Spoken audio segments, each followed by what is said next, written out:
Headphone highlights. Hello, I'm Master Marslander, and today we have the Star City 5 Pro Light Years. They're a hybrid dynamic IEM in the sub $100 category, and these guys come as a pretty impressive little package.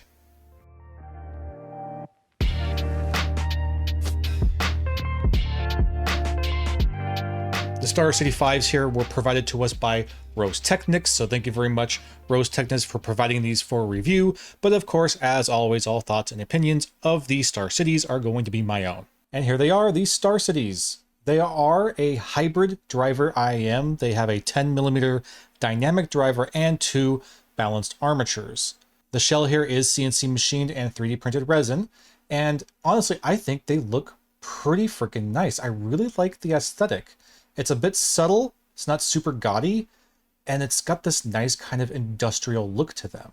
Right here on the front of the IEM, it does have subtle branding right there where it says Lightyear, and that's really the only branding you get on the actual shell. Here's the underside. On the other side, we have our 3D printed resin shell with replaceable tips, of course, and it's just a nice looking little piece, a nice looking little IEM.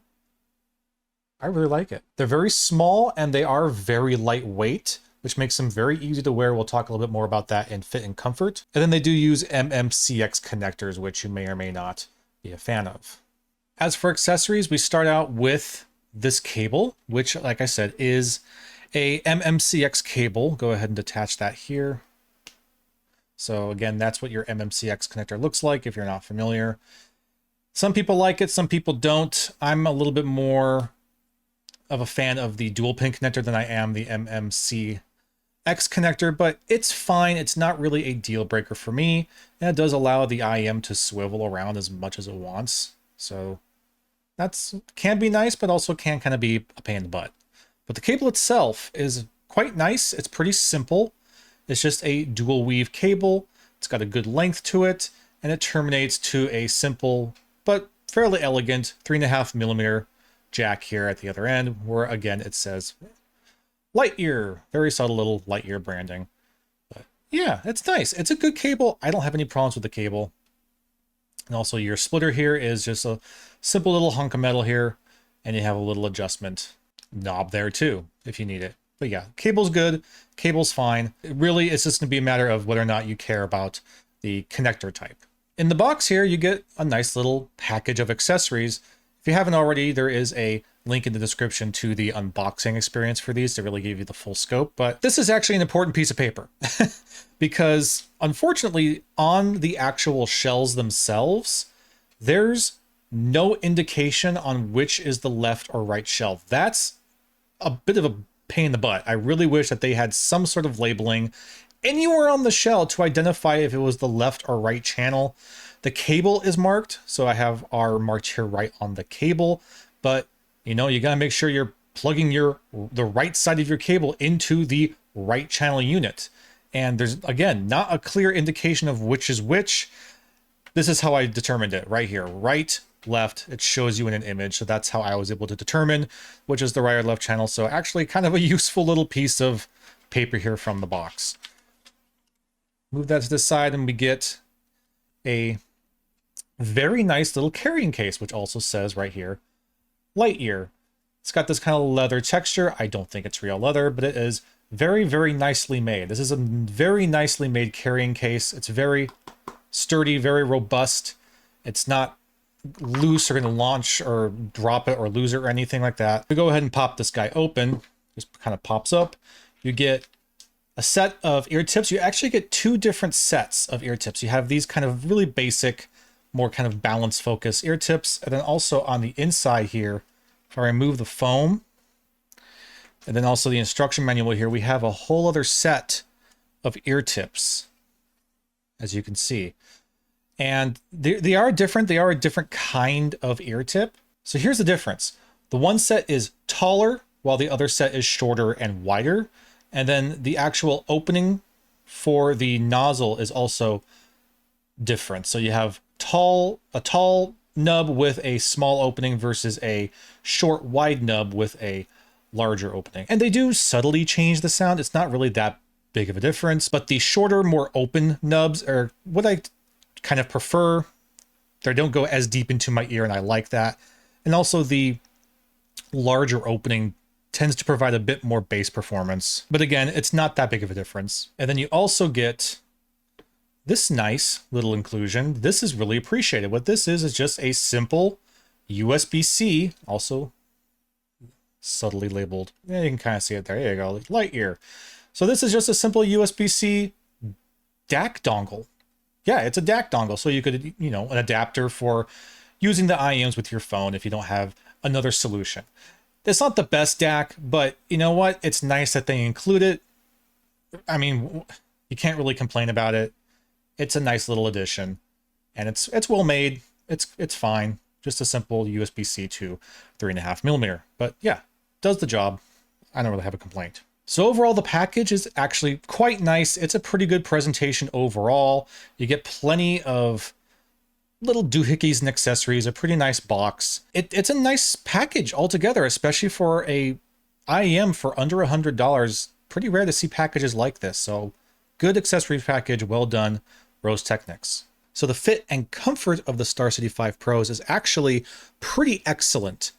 They are very small and very light. So, I mean, other than just them being in your ears, you really don't feel them at all. And the way that the ear tips, especially those shorter ear tips with the wider holes, fit in my ears, excellent, freaking excellent. I'm fairly susceptible to in-ear fatigue from IEMs, but these don't really bother me hardly at all. I'm able to listen to these for long listening sessions without any ear fatigue. It's really quite excellent. And the isolation in here is also great. My voice is muffled. I can't hear my fan. I can't hear any other noise here in the room.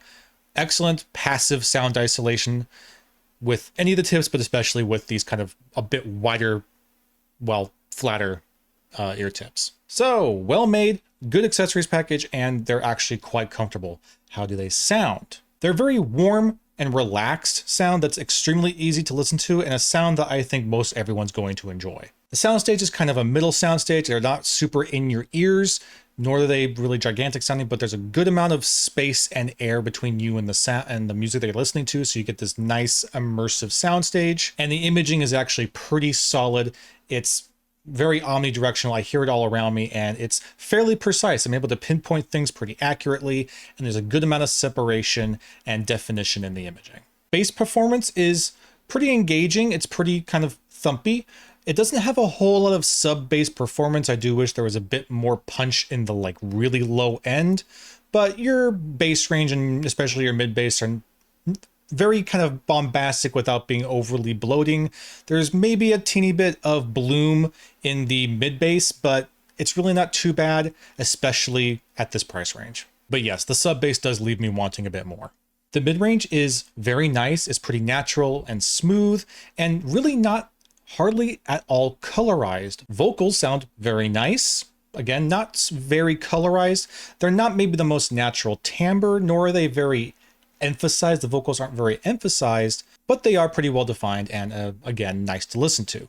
The treble range is pretty rolled off on the top end. You're really not getting any fatigue, and you're certainly not getting anything like sibilance, but it is definitely rolled off, I would say, a bit too early. So you're not getting a lot of real top end shimmer and glimmer up there. This does mean that it's lacking a little bit in sparkle and texture in the higher treble, but it's very easy to listen to. It's not really ever fatiguing.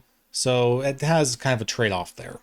So the overall sound profile is relaxed, it's pleasing, and again, something I think most people are going to enjoy. In fact, if I were to compare them to something, a similar sounding profile that is, warmer and more relaxed, it sounds quite a lot like the Moondrop Chew 2s, which again, very relaxed, very warm sounding, very enjoyable little IEM. But hold on before you start wondering why on earth I'm comparing them to a $20 IEM. Yes, they have a similar sort of sound signature, but make no mistake, the Star City 5 Pros have quite a lot more resolution and definition.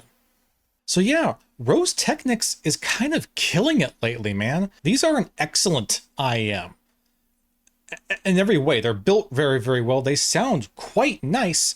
And for $73, the overall package is super impressive.